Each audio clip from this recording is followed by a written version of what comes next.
Hello everyone, welcome back to my YouTube channel. आज हम करेंगे क्लास 11th की अकाउंटेंसी का चैप्टर 16 जिसका नाम है डेप्रिसिएशन के प्रैक्टिकल क्वेश्चन का सोल्यूशन नंबर 9। क्वेश्चन नंबर 9 मैंने ऑलरेडी नोट कर रखा है। क्वेश्चन नंबर 9 हमें कह रहा है on 1st April 2010 plant and machinery was purchase for rupees 1,20,000। New machinery was purchase on 1st October 2010 for rupees 50,000 and 1st July 2011 for rupees 25,000. On 1st January 2013, a machinery of original cost of rupees 20,000 which was included in the machinery purchase of 1st April 2010 was sold for 6,000. Prepare plant and machinery account for 3 years after providing depreciation at 10% per annum on straight line method. Accounts are closed on 31 March every year. Question देखिए बहुत important question है, ध्यान से समझिएगा। Question कह रहा है कि 1st अप्रैल 2000 को प्लांट एंड मशीनरी परचेज की गई 1,20,000 रुपीज की। इसके बाद बता रखा है कि न्यू मशीनरी परचेज की गई 1st अक्टूबर 2010 में 50,000 की और 1st जुलाई 2011 में भी मशीनरी परचेज की गई 25,000 की। तो यहाँ तक बच्चों को ये समझ में आता है कि टोटल 3 मशीन परचेज की गई, एक 1,20,000 की, एक 50,000 की और एक 25,000 की। बट यहाँ पे इससे जो आगे की लाइन है ना वो बहुत इंपॉर्टेंट है, उसको ध्यान से समझिएगा। यहाँ पे बता रखा है on 1st January 2013 a machinery of the original value of 20,000 which was included in the machinery purchase on 1st April 2020 was sold for 6,000। मतलब क्या रखा है कि 2010 was sold for 6,000। ये क्या रखा है यहाँ पे कि जो मशीनरी 1 अप्रैल 2010 को खरीदी थी ना, जो हमें 1,20,000 रुपए की शो करी थी, उसमें से 20,000 रुपए की एक मशीनरी को बेच दिया गया। क्योंकि यहाँ पे देखिए मेंशन है साफ साफ कि on 1st January 2013 a machinery of the original cost of 20,000 was included in the machinery purchase on 1st April 2010। मतलब कि 1,20,000 में दो मशीनरी हैं, एक 20,000 रुपीज की है और एक 1,00,000 रुपीज की है। तो जो 20,000 रुपए की मशीनरी थी ना उसे बेच दिया गया कितने में, 6,000 रुपए के। तो टोटल 4 मशीनरी परचेज की गई है। मैं आपको इस क्वेश्चन में यही समझाना चाहता हूँ कि आपको इस लाइन को पढ़ के पता चलेगा कि एक्चुअल में 1,20,000 नहीं है, टोटल 1,20,000 में टोटल दो मशीनरी है। 1,20,000 बस इसमें इंक्लूडेड है 2 मशीनरी। आप इस बात को ध्यान रखिएगा क्योंकि ये आपको बहुत हेल्प करेगी क्वेश्चन करने में। अगर आपने 1,20,000 ले लिया तो पूरा गलत हो जाएगा। आपको 2 मशीनरी में सोल्व करके उसको 1,20,000 लेना है। अब देखिए सबसे पहले क्या करेंगे हम, हमें डेप्रिसिएशन 10% पता है, स्ट्रेट लाइन मेथड का हमें यूज करना है। 31 मार्च को हमारे अकाउंट क्लोज हो रहे हैं, 3 साल के लिए आपको मशीनरी अकाउंट बनाना है। तो सबसे पहले डेट मेंशन कीजिए 2010, 1st अप्रैल मेंशन कीजिएगा टू बैंक अकाउंट। पहली मशीनरी की कॉस्ट लिखिएगा 20,000, क्योंकि ये हमें कैसे पता चला, जो मैंने बताया आपको इस लाइन को पढ़ के पता चला। और दूसरी मशीनरी की कॉस्ट है 1,00,000। टोटल अमाउंट के कॉलम में आ जाएगा 1,20,000। अब यहीं पे बता रखा है कि सेम ईयर में 1st अक्टूबर को एक और मशीनरी परचेज की गई जिसको थर्ड मशीनरी कहेंगे हम। To bank account third machinery purchase की गई कितने की, 50,000 की। तो इसको 50,000 को भी आप मेंशन कीजिएगा।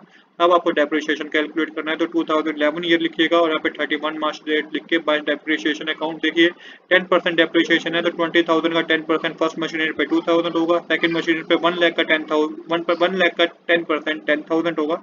आप जो थर्ड मशीनरी पे डेप्रिसिएशन कैलकुलेट होगा ना 50,000 पे, ये आपको मंथ के हिसाब से करना होगा।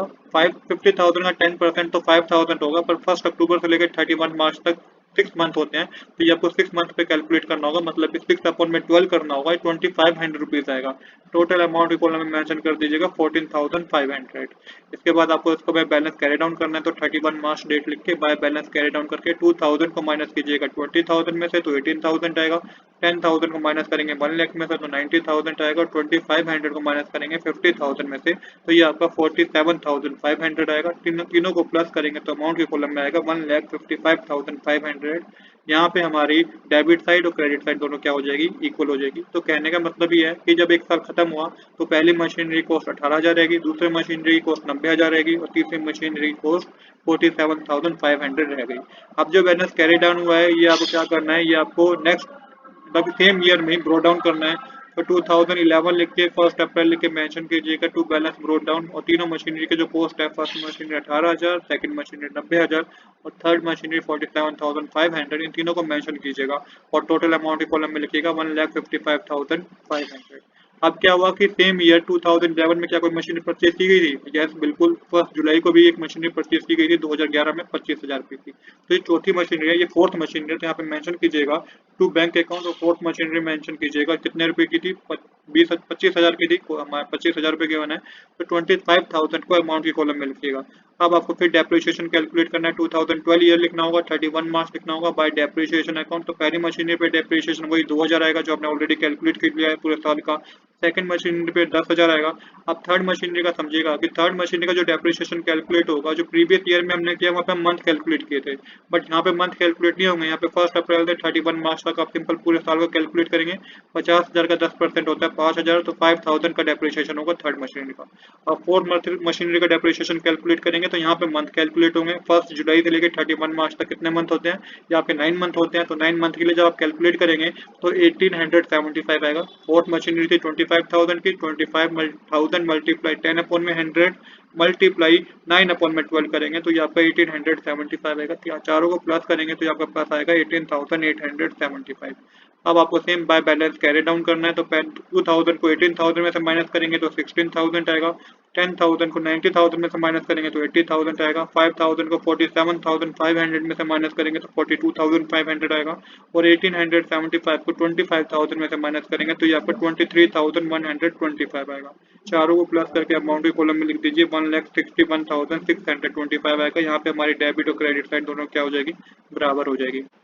अब जो बैलेंस हमने कैरी डाउन किया था वो हम 2012 1 जनवरी लेके ब्रो डाउन करेंगे। टू बैलेंस ब्रो डाउन करके मेंशन कीजिएगा, फर्स्ट मशीनरी 16,000 की है, सेकंड मशीनरी 80,000 की है, थर्ड मशीनरी 42,500 की है, और फोर्थ मशीनरी की कॉस्ट है 23,175। अब टोटल आ जाएगा 1,61,620।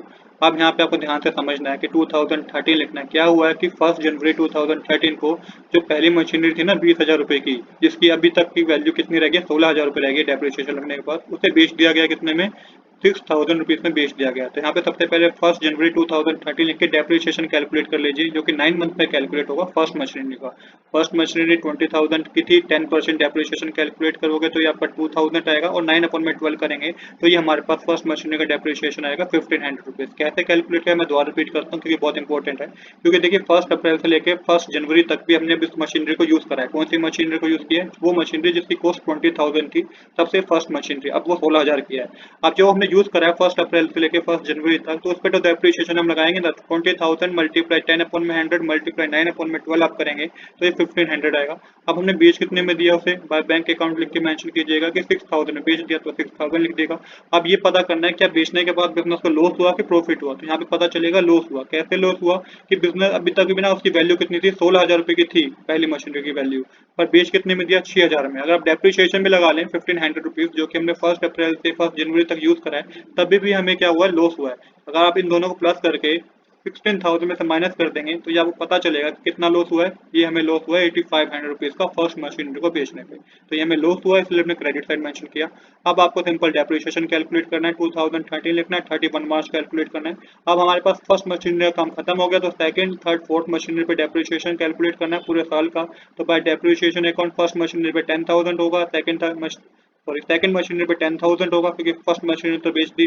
थर्ड मशीनरी पे होगा 5,000 रुपीज का डेप्रिसिएशन, और फोर्थ मशीनरी पे होगा 2,500 का, क्योंकि फोर्थ मशीनरी की कॉस्ट क्या थी? 25,000 थी। इसका 10% कैलकुलेट करेंगे तो 2,500 ही आएगा। इसके बाद बाय बैलेंस टोटल आ जाएगा 7,500। अब हमें बाय बैलेंस कैरी डाउन पता करना है, तो 2031 मार्क डेट लिखिएगा 2000 ईयर में ही। तो देखिए 10,000 की सेकंड मशीनरी थी, इसको माइनस कर दीजिए 80,000 में से, तो ये आपका बाय बैलेंस कैरी डाउन करके सेकंड मशीनरी की कॉस्ट होगी 70,000। 5,000 को थर्ड मशीनरी में से माइनस कीजिएगा तो ये मशीनरी कॉस्ट आएगी 37,500, और 2,500 को माइनस कीजिएगा 23,175 में से, ये आपके पास आएगा 20,625। तो इस तरीके से आपको इसको माइनस करना है। तो ये बैलेंस, ये मशीनरी कॉस्ट रहेगी, सेकंड मशीनरी की 70,000 है, थर्ड मशीनरी की 37,500 है, और फोर्थ मशीनरी की 20,625 है। टोटल अमाउंट की कॉलम में आ जाएगा 1,28,125। यहाँ पे हमारी डेबिट साइड और क्रेडिट साइड दोनों इक्वल हो जाएगी। यही क्वेश्चन में सोल्व करना था। आज के लिए इतना ही। I hope you like this video. If you like this video please do subscribe this channel. Thanks for watching.